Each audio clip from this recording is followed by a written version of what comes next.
Awesome Books on Latte. So, we're going to get there. I am struggling this morning. I am very tired for no particular reason. Anyways, I'm Ariel. I'm the public services librarian. We like to do this little morning show just to talk about some new books that have come into the library. We like to talk with different guests every week about what they like to read. And we'll leave you with a fun quiz and some This Week in History. So let's get started. I keep looking at myself over here, but I should probably stare straight at you.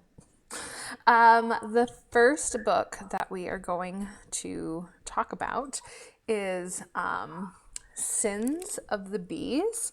It's by Annie Lampman.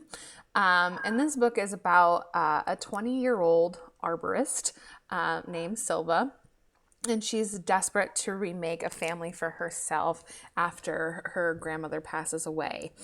So she leaves her island home on Puget Sound and traces her grandmother's path to first a hippie bean maker named Nick, who has secrets. Everyone always has secrets in books, am I right? And then to a religious anti-government Y2K cult embedded deep in the wilds of Hell's Canyon. So the book takes place in 1999, at the height of all the fears of Y2K. And yeah, it bounces around from 1999 to the early 2000s. But it's like written in letters. And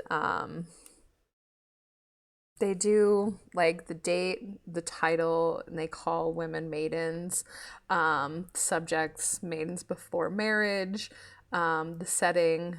Oh, it's like paint, like the what you'd get at the bottom of a painting, just the information. That is so interesting. I will have to read this, even though I told people not to read it yesterday after I read the description, but I'm changing my mind. Maybe give Sins of the Bees, maybe give them a chance. It sounds kind of interesting now. The next book is The Lying Life of Adults by Elena Ferrante. This is a book about adolescence, of course. It's a time when deception and self-deception loom large, and growing up means learning to catch oneself and others in the act of lying. This book takes place in Naples. I guess Elena has written another book. I can't remember the name of it. About adults. So it sounded like they were kind of like related, but maybe not. I could be making that up.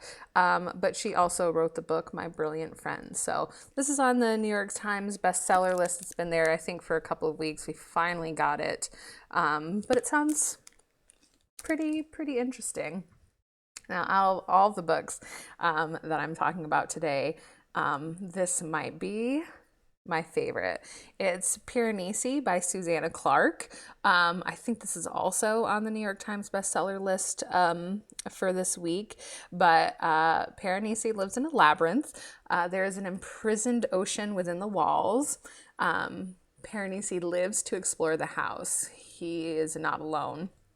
The other comes to visit twice a week to ask for help with research into a great and secret knowledge, and Piranesi finds evidence that another person and a terrible truth which will unravel and reveal a world beyond the one Piranesi has already known. This book is for people who love Neil Gaiman's The Ocean at the End of the Lane and Madeline Miller's Circe. So we get magazines at the library that, will forecast books and gives reviews. One of them is the Kirkus Review. I think I've talked about it before. They described this book, and it's probably my favorite description, as weird and haunting and excellent. And Bridget said, "Oh, it sounds like me." So, yeah, I can't wait to get my hands on this. I liked both of those books that they said it was like, so I'm very excited. And it's kind of short too. And I'm like wildly obsessed with the inside of this book. God, I love anything that's like gold or copper. Enough about me. The next book that we're going to talk about is Transcendent Kingdom, also a New York Times bestseller by Ya Jossi. I looked up names this week. I'm proud of myself, so I'm not butchering these people's last names. So Transcendent Kingdom is about Gifty. She's a 6-year PhD student in neuroscience who was raised in a deeply religious family. The book is a deeply moving exploration into faith, science, the African immigrant experience, family dynamics, addiction, and depression. This was in magazines that we get months and months and months ago. There's been so much talk about this book. So it's just excellent. So pick this book up like right now. Run to the library. Finish watching this and then come. A new nonfiction that came in also this week is David Chang's Eat a Peach. It's an honest, ugly, raw dish of a book. He is the, I guess, the chef, the person behind the Momofuku restaurant. If you're into food at all and like restaurants, you've probably heard David Chang's name before. He writes about his struggles with bipolar disorder and depression, of reluctantly signing a partnership deal with expanding the Momofuku brand to Las Vegas, Los Angeles, and Sydney, Australia. Also, next to every one of these restaurants, typically, is a milk bar. Milk Bar is a bakery that was started by Christina Tosi. If you watch any MasterChef Junior, especially, she's on there. She's the baker. It's very cute. Go eat at these places. They are excellent. But yeah, I know some people who are going to really enjoy this. So naturally, it's a memoir. So yay. There were so many books that came in this week, thankfully, that I really had to keep from not talking about all of them. So we'll spread it out for the next couple of weeks, as long as they are still on the shelves, because they are some great big heavy hitters. So all right, moving on. This has been a reading struggle for me this week. I feel like I didn't want to listen to anything or read anything. So for the beginning of the week, I didn't. I've decided to abandon Riot Baby. I just cannot get into it. I'm in 80 pages and it's basically torture. I get super distracted because I just don't care about it anymore. So I'm abandoning ship, not reading it. It's just not my cup of tea. It's not what I'm interested in. And there are so many books out there. So we're moving on. I'm just about to finish, probably this afternoon, on my way home, The End of the World Running Club. I am deeply enjoying this book. Like I said, it's pretty much a dystopian end of the world type book, which I've said before I'm not super into.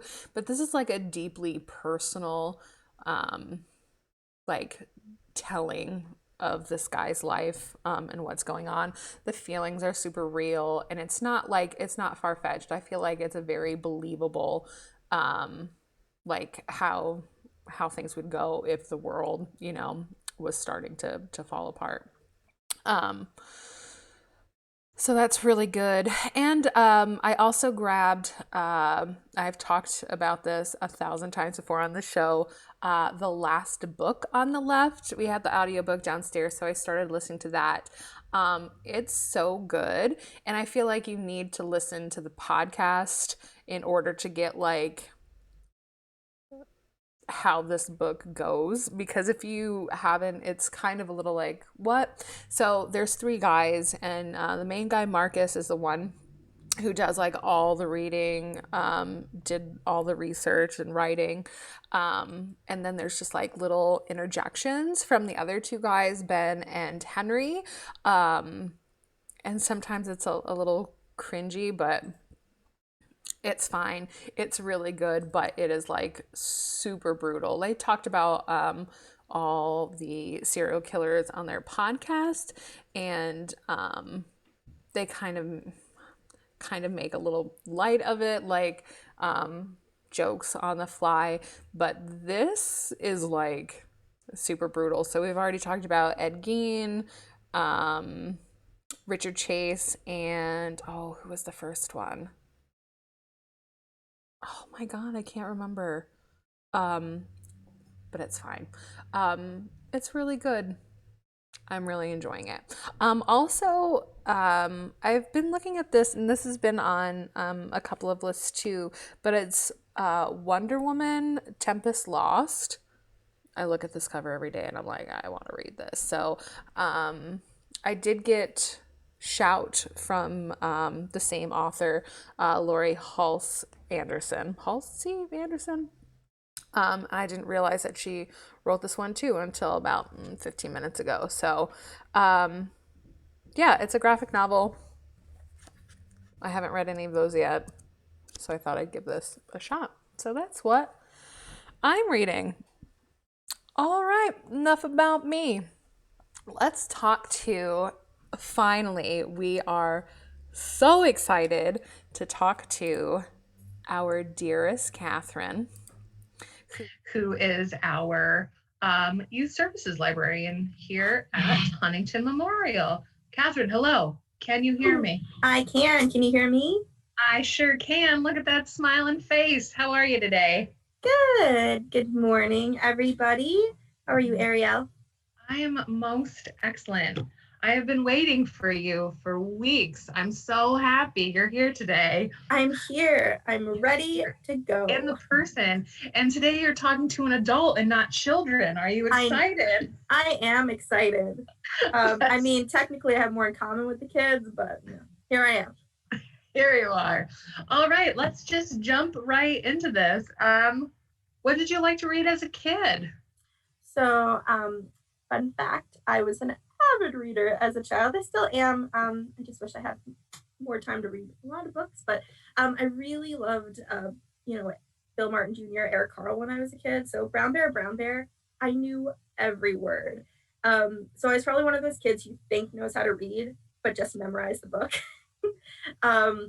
So, because my mom used to have this apron, and inside the apron, she had like all the characters, and she would like put it on like a felt board.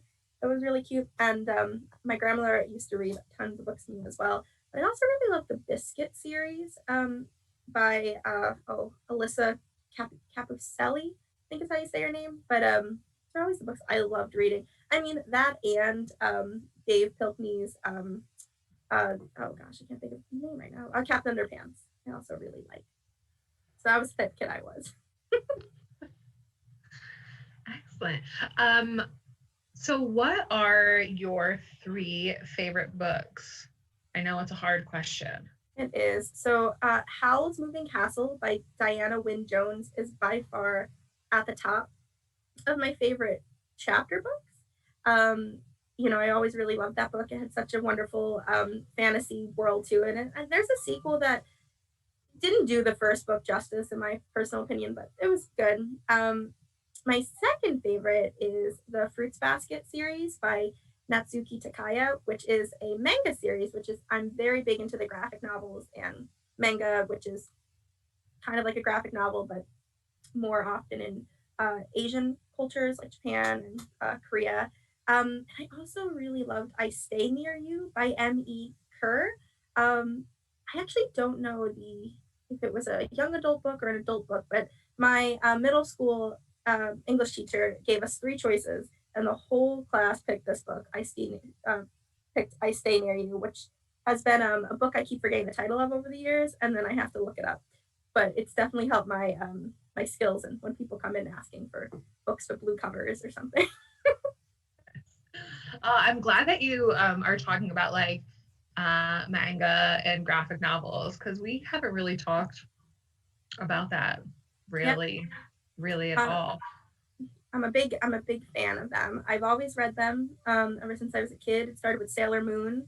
Yeah, and I've always loved them. And like I said, the Fruits Basket series, which I have here, is definitely one of my favorites, if not my favorite. It's lovely. It's about a girl who loses her mom, and she ends up living in a tent because her grandfather's house is being renovated, and her grandfather thinks she's staying with friends, but she's living in a tent on private property. And she finds out the family who owns it actually goes to her school, and they take her in. She doesn't really become their maid or anything, but she helps out with the house. But you find out that the whole family's cursed with the Chinese zodiac spirits, and if they're hugged by a member of the opposite sex who isn't cursed, they change into these animals. And throughout the series, she meets everybody who's cursed essentially and wants to break it in the end. So it's definitely something I recommend. I recommend it to all my teens that come in because I love it that much. That sounds super fun.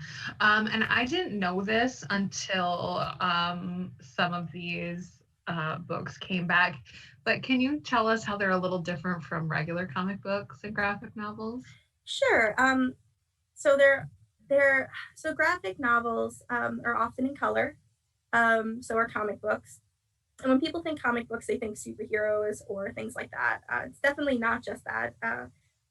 Like The Walking Dead, for example, is more of a comic book than really a graphic novel. But manga came about, I want to say it came about 1940s or 1950s in Japan, but I could be wrong with the date. And it's often black and white. And I think newer ones are in color, but and it's always read on the opposite end. So you always, instead of reading from left to right, you're reading from right to left. So it always looks backwards, and a lot of people who, when they start reading it, they read the correct way, quote unquote, the way that we would read. But it's definitely not. It's backwards, which is actually how I think specifically Japanese books are read. Is this backwards method?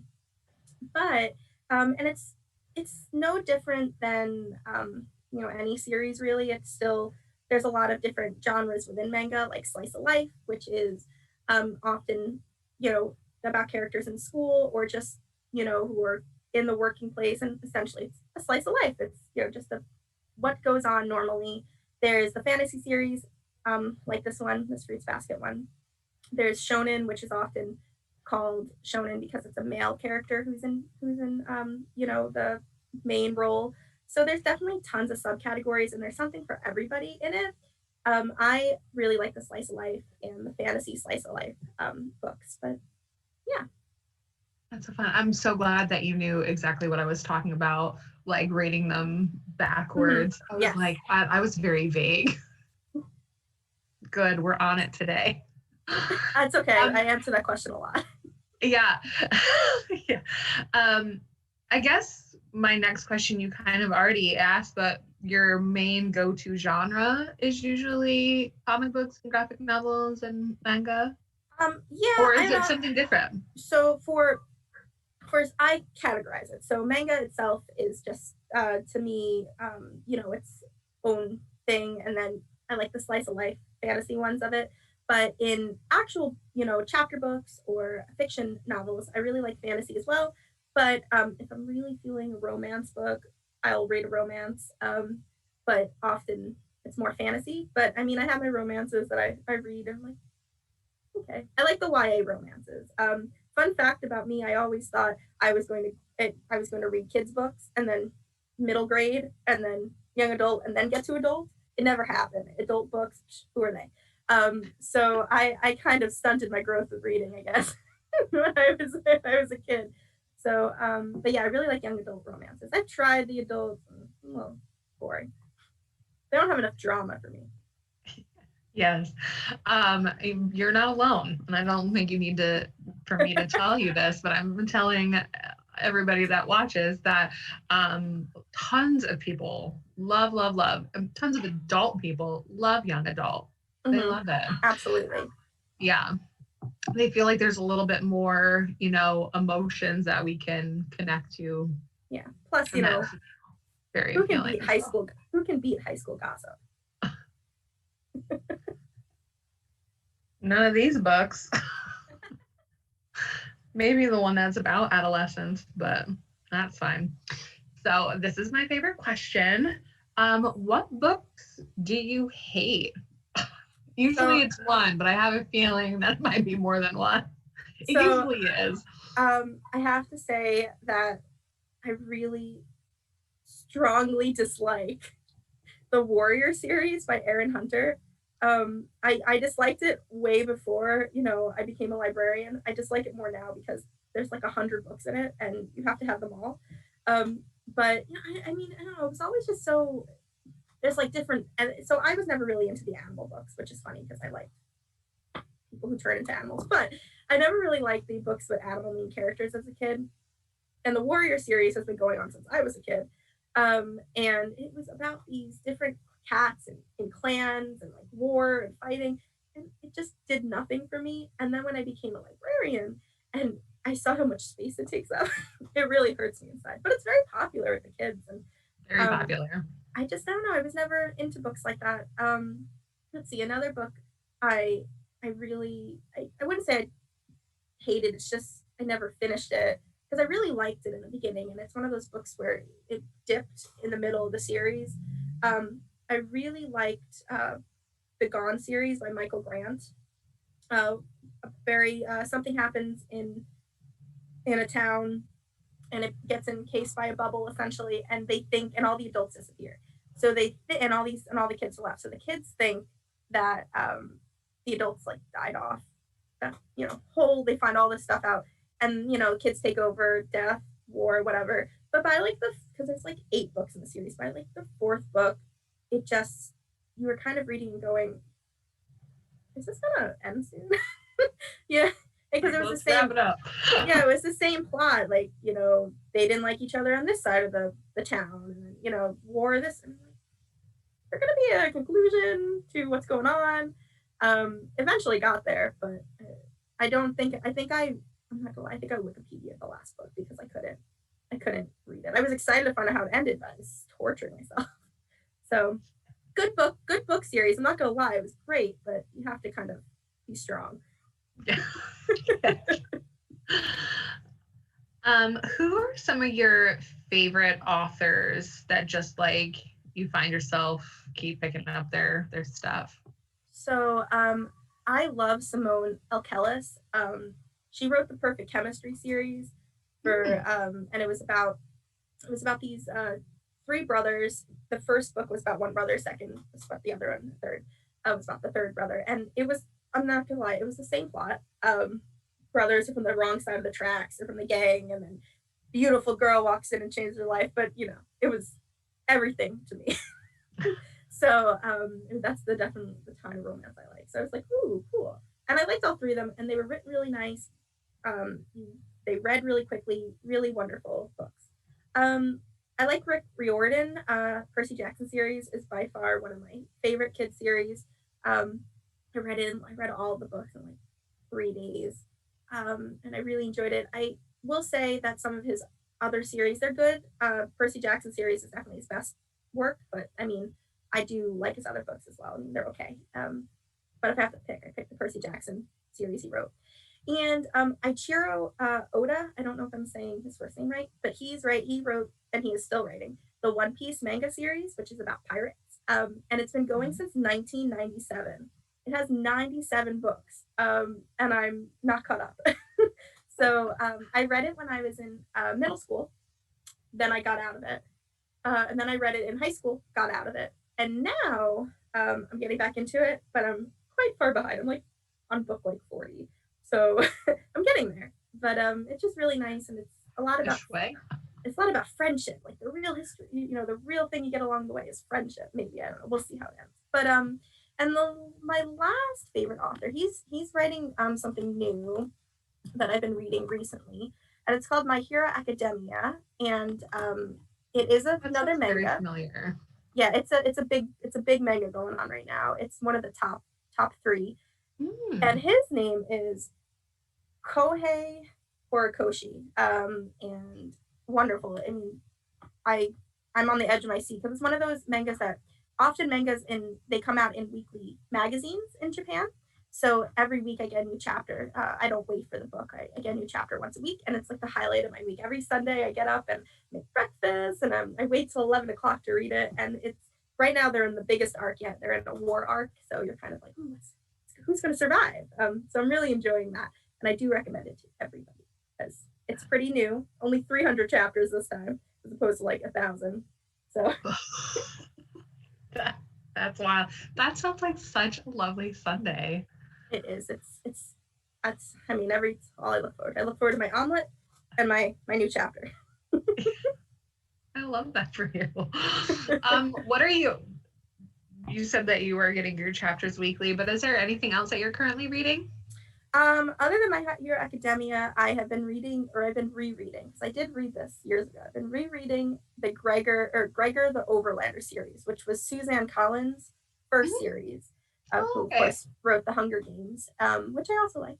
But it's definitely more middle grade, so it's more for the middle schoolers. But it's about 11-year-old Gregor, whose dad goes missing, and he and his siblings end up finding themselves through into this underworld, which has rats and rodents and all these creatures that are human size and are alive and talking. But you find out that there's a prophecy that tells of Gregor's coming, tells of the Overlander coming, and every book kind of goes off a new sentence of the prophecy, which you're like, uh-oh, this is going to happen this way, but there's always a twist at the end that you find out that this is really what that sentence meant. I can't remember how. I want to say there's 5 books. I only read 3 at the time that I read it, so I'm kind of getting back into it. I don't really like rereading books often. I mean, I've read Fruits Basket over and over again, but I like to read it once a year. But so because I just don't like knowing what happens. So I'm at that point where I'm pushing through the books, not because they're boring, but because I know what's happening because I'm remembering. But once I get to book 3, it'll be a brand new world for me. Do we have that series here? I don't know. I don't think we do, but maybe we will in the future. Hooray, because that sounds very interesting. It's really nice. I mean, she writes wonderful, Suzanne Collins. Mm-hmm. Have you gotten your hands on the Ballad of Songbirds and Snakes yet? Not yet. I wanted to read it, but I really didn't want a President Snow prequel. I really wanted a Hamish prequel, so it's more of a personal choice that I haven't picked up yet. I haven't prepared myself for it because I never really liked President Snow in the book in the Hunger Games books. So kind of reading about his life, I'm not really interested that much. But I'm sure it's great because Suzanne Collins writes wonderfully. So if anyone wants it, it's right here. Go for it. I'll get you it right at it. I didn't know that is what it was about. I did not read the Hunger Games series. You're missing out. Mainly because I've just have been on a young adult boycott for all my life for no reason. I think John Green ruined it for me, but yeah, John Green. I read quite a few of his books, and then I read The Hunger Games while it was coming out, so I had to wait for the next book. And I think that is why I think I liked it so much, because Suzanne Collins always ends on a cliffhanger, and I mean she does it with Big Gregor, the Overlander series as well. So you kind of are like, ooh, I didn't know what's happening. So when those books came out, I was first at. You guys remember Borders? I was first in line at Borders. Forget Barnes and Noble. Yes, Borders, and then before Borders, Walden Books. I'm really dating myself now. My dad used to make me call because I would always go to my dad's the weekend, and he would buy me manga, manga books. So I would always he made me call these places to put them behind the desk. So I'd be like, "Hi, I'm only like 9. Please give me my books." I'd be like, "Yeah, books. I'm gonna call and get him. I I feel was that way shy. now, talking on the phone line. Please don't call me. Please send me an email. Yes. Do you know what you're gonna read next? This is the last question. I am still trudging on with the Greg of the Overlander series, but I recently purchased A Ceiling Made of Glass by Gail Carson Levine.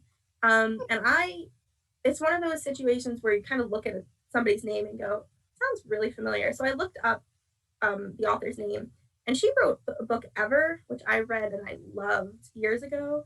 So she writes kind of historical fiction, but very inaccurate historical fiction. Nice. So this one is about like Spain, where like the 1400 Spain, like Queen Isabel and whatever the king's name, and Columbus and everything. But it seems really interesting. I really liked her. I really liked Ever by her, which I think was, I'm going to say Greek, like Greek mythology, if I remember correctly. But yeah, so I think that's going to definitely be on my list. But if anybody wants it before me, go for it. Excellent. All right. Because I know that, well, I know now, but I had a feeling before that Kathryn was a fan of Percy Jackson and that series. Her quiz is going to determine today. This is a little different quiz today. It's going to decide if she's going to Hogwarts or Camp Half-Blood. Are you ready? This will be the am affair of more your than life. ready. All right. Question 1. It's not a question. I need you to pick a color, either red, blue, green, or orange. Red, blue, green, or orange? No pink, huh? All No right, pink. I'll go with blue. Blue. All right. Choose a holiday: Christmas, Easter, 4th of July, or Halloween. Oh no, I know if I pick Halloween, it's gonna steer towards Hogwarts. I'll go Halloween. Halloween. I feel like Christmas actually would send you straight to Hogwarts. Be like, oh, yep. I guess that's true. Yes. Choose a season: summer or winter. Where's fall? No, fall. I know this is trash. I should have picked another quiz, but Summer. Summer. Choose a word to describe yourself: kind, loyal, creative, intelligent. I'm gonna go kind. Kind, yes. Sword or wand? This is a trick. It is a trick. I'm gonna have to go. Well, sword could also be Harry Potter, but I'm gonna go sword. Pick a random image. Okay, so one is a campfire, and one looks like a German valley with a ton of mountains and cute little alpine houses. I'm gonna pick the. I don't know. I'm gonna pick the campfire. Choose a city to visit: New York, London, New York. Athens, or Paris. Okay. All right. I think that, oh no. Okay, finally pick a music genre: rock, classical, country, or pop. More of a pop rock girl, but we'll go pop. All right. Camp Half-Blood, you did it! Yes, Hooray! absolutely. I'm so excited. You're a true demigod. I Thank said that goodness. wrong, but it's fine because I stopped talking in the middle of it. You're a loyal and brave person who always has a strong sense of fun. Perfect. That describes it pretty well. Yeah, I mean, I don't dislike Harry Potter. I was never a Harry Potter kid. I liked it. I liked the movies. I read the books, but it just never did much for me. I mean, I know some people are die-hard fans. Die-hard. I mean, I saw somebody in the parking lot the other day with Hogwarts on there as their license plate, and I went, good for you. All right, you did that.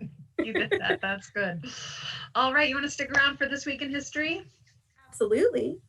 All right, September 22nd, which I do believe was Monday, but I have no sense of time anymore, so it doesn't matter, was Hobbit Day. Hooray! Ooh. I hope you got your 7 meals in. It is 7, right? There's breakfast. I mean, there's second breakfast, 11sies, luncheon. Oh, I feel like I should get a prize if I get this right.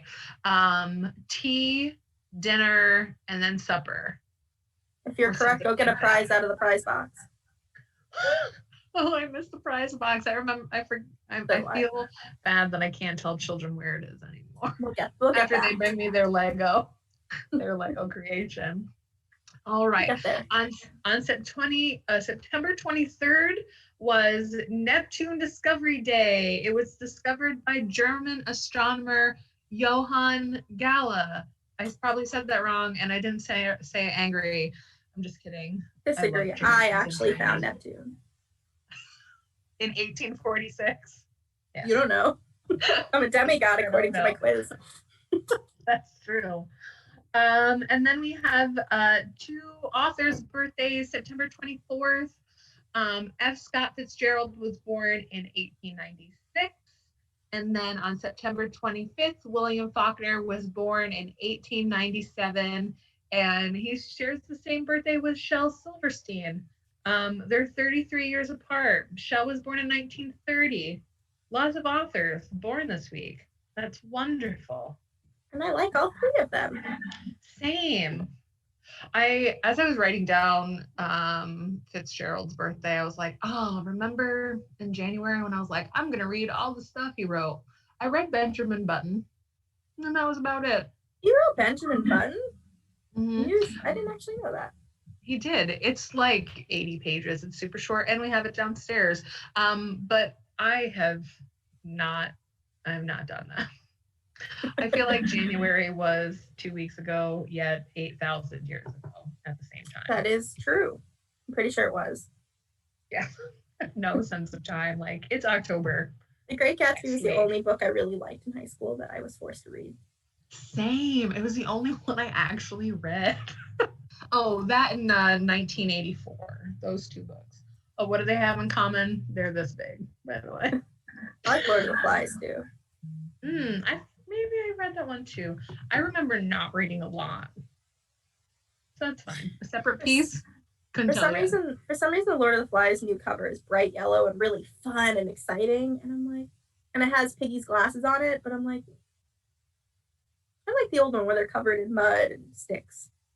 Ooh, I'm actually very glad that we're talking about Lord of the Flies and The Great Gatsby, because starting Sunday is Banned Book Week, and both of those books were banned. Yes, they were. Yes, they were. Because they're fun. That's why. Well, maybe not Lord of the Flies. Lord of the Flies isn't really that fun. I mean, I disagree. I had fun reading it. Yes. So I think next week we're going to do things a little different. Things will be different. A little announcement. Kathryn will be popping on the first Friday of every month to talk about new releases in children's, juvenile, and young adults. Is that right? Yes, it is. I'm so excited. We're broadening past mainly just adult fiction. So this is good for us. This will be wonderful. So if you have kids of any age, really, you'll want to pop on the first Friday and hear from Kathryn about all these new fun things. Yeah, I think that's it. Also, I'll be talking about some banned books next week instead of maybe some news. I'll talk a little new stuff, but I'll mainly be talking about Banned Book Week because it's my favorite. I love banned books because censorship is the devil. So, Kathryn, thank you so much for joining us today. Thanks for having me. I learned a lot about, and I feel like I say it wrong every time, Magna. I think it's supposed to be manga. Manga? But yeah, honestly, Magma. I say it wrong too. Magma. That's fine. Different. That burns your toes off. Well, straight off. All right, everyone have a wonderful week and weekend. The weather is going to be lovely and the falls are turning and my heart is full. All right. Bye, everybody. Thanks for having me. See you next week. Of course.